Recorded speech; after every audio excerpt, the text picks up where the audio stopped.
অনন্য এক মাইল ফলকের সামনে দাঁড়িয়ে ম্যানচেস্টার সিটির কোচ পেপ গার্দিওলা কোচিং ক্যারিয়ারে 1000তম ম্যাচে ড্যাগ আউটে দাঁড়াতে যাচ্ছেন এই স্প্যানিশ কোচ।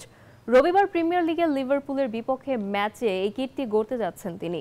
এর মধ্য দিয়ে 39তম কোচ হিসেবে 1000 ম্যাচে হাজির থাকবেন গার্দিওলা।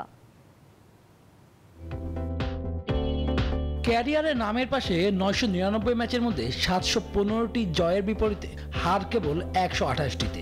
যুক্তরাষ্ট্রের এক নম্বর জিম চেইন গোল্ড জিম এখন আবারও বাংলাদেশে।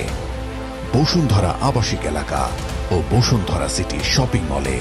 শুনতে অবাক লাগলেও এই অসম্ভবকে সম্ভব করে দেখিয়েছেন টানা 4 বারের ইপিএল চ্যাম্পিয়ন ম্যানচেস্টার সিটির কোচ পেপ গার্দিওলা। সেই সাথে এফএ কাপ, বুন্দেসলিগা ও ছোট বড় টুর্নামেন্ট সহ মোট 42টি শিরোপা জয়। এত সব অর্জনের মধ্যে আরেকটি অর্জনের দ্বারপ্রান্তে এই স্প্যানিশ কোচ।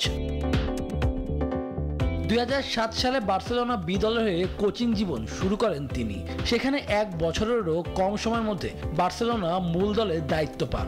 2012 সাল পর্যন্ত এ দলের হয়ে তিনি মোট 247 ম্যাচে প্রতিনিধিত্ব করেন, যেখানে তার অর্জন 179 ম্যাচ জয় ও 14 শিরোপা।